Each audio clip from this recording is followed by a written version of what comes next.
krajov v Prešovskom kraji bola buď druhá najnižšia, alebo najnižšia. Dnes je teda to druhá najnižšia po Banskobystrickom kraji. Ale miera nezamestnanosti od tých 90. rokov a 20 rokov to trvá, od 90. rokov po to prvé decénium a celé to prvé decénium 21. storočia je stále najnižšia. Miera nezamestnanosti je najvyššia na celom Slovensku. A ak by som ja pokračovala v tom, čo vy ste, pán kolega Benč, hovorili o produkcii alebo tvorbe hrubého domáceho produktu, tak je tu takisto jeden taký zaujímavý fakt, ktorý podľa mňa hodno spomenúť. A to ten, že ja mám tu také číslo. V 95. roku bol podiel Prešovského kraja na tvorbe hrubého domáceho produktu na Slovensku 9,2%. Bratislavský kraj sa podielal na tvorbe hrubého domáceho produktu 25, necelými 25%. Toto trvá celé 90. roky, ale toto na počudovanie trvá nie celé 90. roky, trvá to opäť ďalších 10 rokov celé prvé 10 ročie v 21. storočí. A že tie nožnice regionálne, nie že by sa zatvárali, oni sa neustále ako keby roztvárali, pretože podiel Prešovského samosprávneho kraja, podiel Prešovského kraja na tvorbe hrubého domáceho produktu je stále tých 9, alebo dokonca sa od 99. roku znížil z 9 na 8,6 tuším percenta, ale podiel Bratislavského kraja sa zvýšil z tých 25 na 27%. Dobre. Takže v tomto je to také nespravodlivé, že 20 rokov sa vrátime toto sa ešte nemení. k tomuto. Ďalší blok otázok vlastne som mal pripravený na tú tému, teda, že kde vidíte hlavné problémy. Podľa mňa sme ich popísali celkom výstižne. Poďme preto k tomu ďalšiemu takému kolu otázok, čo s tým robiť, ako to celé zmeniť.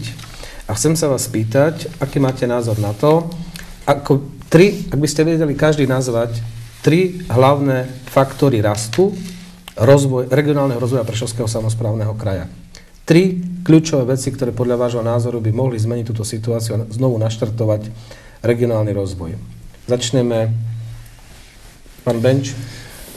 Ja by som na to nadviazal, pretože niektorými vecami je možné polemizovať, hlavne v oblasti ja nie som takto pesimistický, pretože ak si pozrieme v globálne vývoj v rámci regiónov, v rámci Európskej únie, tak Slovensko a slovenské regióny za posledných, povedzme 14 rokov, ak si porovnáme rok 96 so súčasnosťou, tak zaznamenali výrazný nárast. Ak si porovnáme napríklad nárast hrubého domáceho produktu na obyvateľa rok 96 a 2007, tak napríklad východné Slovensko dosiahlo takmer 21% nárast. Ak si porovnáme so Strednou Moravou, tá dokonca poklesla za týchto 14 rokov. Takisto sú východonemecké regióny, ktoré zaznamenali povedzme len 2,5% rast.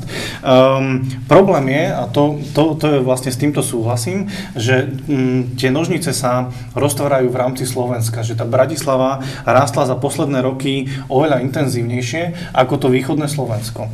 A tu by sme si mali postaviť takú prvú otázku, a to je fungovanie nejakých hospodárskych politik.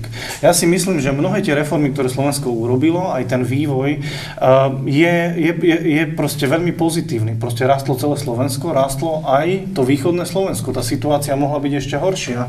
Mohli sme byť v pozícii, povedzme, tej Strednej Moravy, kde ten pokles, mohli sme dokonca zaznamenať pokles toho hospodárskeho rastu. Čiže prvý problém ja vidím v tom, že z tých hospodárskych politik, ktoré jednotlivé vlády doteraz presadzovali na Slovensku, skôr benefitovali regióny, ktoré sú na západ, ktoré majú lepší prístup povedzme k bohatším trhom, ako je povedzme Rakúsko alebo Nemecko, Česká republika. Ak sa pozrieme na štruktúru zahraničného obchodu Slovenskej republiky, tak sú to kľúčové naše obchodné krajiny.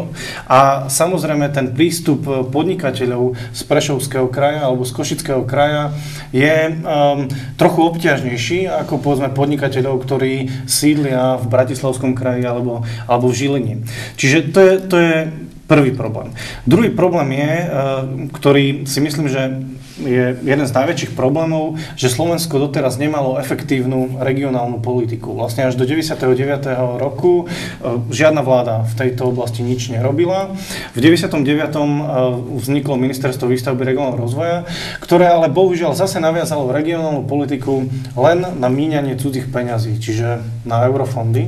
A takisto je množstvo otázok spojených, či tieto prostriedky využívame efektívne, či sú správne alokované na správne priority a ako ich vlastne míňame. Druhý vážny problém je vlastne kvalita ľudských zdrojov. Môžeme sa pozrieť len napríklad na rôzne štatistiky, či už vo vede a výskume, alebo počte vysokoškolákov, ktoré sa nachádzajú v Prešovskom kraji. A tu vidíme ďalší vážny problém, že na území Prešovského kraja máme síce vysokú školu, máme tu aj pobočky iných univerzít, ale bohužiaľ ich zameranie je väčšinou humanitné. Čiže produkujeme učiteľov. Keďže čas sa nám veľmi kráti, chcem teda sa spýtať rovno doktorky Kráľovej, váš názor na to, čo by bolo potrebné zmeniť, systémové nejaké opatrenia, povedzme na úrovni kraja. Jedna vec je, samozrejme sú veci, ktoré závisia, ktoré sa dajú urobiť iba na centrálnej úrovni, ale z pohľadu kraja. Čo by bolo možné urobiť na tej regionálnej úrovni, aby sa ten rast naštartoval znovu? Systémové opatrenia. Tak nakoľko ja to takto vidím zo svojho osobného hľadiska, neviem, či ja som ten kompetentný človek, ktorý teda môže hovoriť o systémových opatreniach, ktoré teda sa môžu robiť z pozície kraja. Ale to moje videnie by som predložila si teda v takýchto opatreniach. Ja si myslím, že kraj by mal pôsobiť ako koordinátor a iniciátor podnikateľskej činnosti na území kraja. Môže to robiť asi rôznymi pákami a nástrojmi. Ja to vidím tak z takého nadhľadu, možno sociológa, možno aj teoretičky, politiky, tak, že tým koordinátorom alebo iniciátorom toho oživenia podnikateľskej činnosti alebo zvýšenia teda zamestnanosti v tomto regióne Prešovského kraja je možné teda urobiť dotovaním tých podnikateľských subjektov, ktoré budú mať sídlo napríklad na území kraja. Alebo, ja neviem, dotovaním turistického ruchu, takého, ktorý bude teda sa odohrávať teda takisto teda na území Prešovského kraja, ale čo teda si myslím, že čo je najpodstatnejšie teda asi napraviť tú dopravnú infraštruktúru, pretože jednak síce do Prešovského kraja teda už teraz začali zasahovať i diaľnice, to je samozrejme pravda a je to dobré, že je to tak a už to tak malo byť dávno a myslím si, že aj stále je to teda nedostatočné, že Prešov nie je dostatočne spojený s Bratislavou. Ak toto teda z pozície kraja sa nenapraví, ak nebudú transparentnejšie vynakladané tie finančné toky na tú výstavbu ciest a opravu ciest, tak potom nastanú tie... Zostáva nám už zhruba u nás 1 minútka. A ešte sme nehovorili o integrácii Rómov ako veľkom probléme. Myslím si, že veľa otázok sme možno len načetli dneska, ale zostáva nám zhruba 1 minútka, čiže chcem vás sa spýtať, kto z vás by chcel ešte dodať niečo dôležité, ako to, čo nezaznelo. Tak ešte by som varil na doplnenie, že tie sociálne problémy majú aj niektoré imanentné sociálne príčiny, dá sa povedať. A to je do určitej miery stále deformovaná štruktúra, do istej miery deformovaná sociálna štruktúra obyvateľstva, ktorá má historické korene. Dá sa povedať, že vždy chýbali nám tie spoločenské triedy a sociálne vrstvy, ktoré práve boli iné, ktoré ten vývoj hnali dopredu. V stredoveku chýbali roľníci, v novoveku robotníci, potom nám chýbala inteligencia za prvej republiky, teraz nám chýbajú podnikatelia, skrátka, vždy iba dobiehame ten vývoj, takže máme ľudí až vtedy, keď už je to neskôr. No a druhý takýto moment, veľmi správne bolo poukázané, čo treba robiť, ako sa má samosprávny kraj aj správať a ako riešiť tie problémy regiónu, ale myslím si, že chýba tam aj mi ten subjektívny faktor. To znamená, musí tu byť určité zanietenie ľudí, určitá mobilita. A vidíme, že Prešovský kraj, ale aj niektoré ďalšie kraje ukazujú, že obyvateľstvo nie je dostatočne identifikované s týmto týmto prešovským samosprávnym krajom. Vieme, že on vznikol z politického rozhodnutia, pospájal niektoré regióny, ktoré k sebe kedysi nepatrili. No a týmto spôsobom, dá sa povedať, vzniklo obyvateľstvo Prešovského kraja, sociologicky povedané, je formálna skupina. Sociologická to veľmi dobre chápe a my chceme o to, aby sa stalo obyvateľstvo Prešovského kraja neformálnou skupinou, ktorá vlastne prejavuje určitú mobilitu a aktivitu v prospech celku. Nie len tie individuálne alebo úzkoskupinové záujmy. Ďakujem veľmi pekne.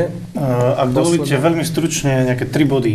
Prvé je uzavrieť alebo urobiť nejakú veľkú diskusiu na úrovni kraja, čo sú priority kraja. Nerobiť všetko naraz. Proste koncentrovať všetky aktivity v rámci kraja na určité priority. To ukázala napríklad diskusia o zonácii Tatier, či turistický ruch, či zachovanie prírody, či proste nejaké podnikateľské aktivity. Toto by sme si mali na úrovni kraja ujasniť. Druhá vec, čo chýba regiónu, napriek tomu, že máme podľa mňa veľmi dobrú štruktúru miest, že je silný Poprad, je silné Humenné, je silný Prešov, potrebujeme získať minimálne 1 alebo 2 kľúčových investorov do tohto kraja. Máme najnižšie zahraničné investície spomedzi všetkých krajov. Toto by malo byť vlastne kľúčová agenda tohto kraja, získať tú jednu veľkú investíciu. Tretí problém je spolupráca samospráv. Každý hrá na svoje tričko. Myslím si, že boli vyvíjane rôzne iniciatívy, tvorba mikroregiónov, momentálne miestne akčné skupiny. Bohužiaľ, vo viacerých sférach si samosprávy konkurujú a chýba tu tá kľúčová ruka, to, čo by mal robiť vyšší územný celok, hľadať nejakú harmóniu a spoluprácu na regionálnej úrovni. A štvrtý vážny problém je aktivizácia ľudských zdrojov, a to je napríklad aj nevyužitý potenciál rómskej komunity a vlastne jej nezamestnanosť, jej diskriminácia. Pokiaľ nevyužijeme efektívne ľudský potenciál, ktorý je v tomto regióne, tak tento región sa bude rozvíjať veľmi pomaly. No, ďakujem veľmi pekne za názor. Bohužiaľ, musíme už skončiť. Ďakujem pani doktorke Kráľovej, pánovi inžinierovi Benčovi, pánovi doktorovi Konečnému za to, že prijali naše pozvanie a dnes sme diskutovali o veľmi zaujímavej téme. Nadviažem na pána Benča a dúfam, že táto diskusia bola aspoň malým príspevkom k tej veľkej diskusii, ktorú tu treba, aby jednoducho občania mali možnosť sa vyjadriť k rozvoju, k kvalite života v tomto kraji, pretože oni tu žijú. Ďakujem vám za pozornosť a želám všetko dobré. A my ďakujeme za pozvanie. Ďakujeme. Dovidenia.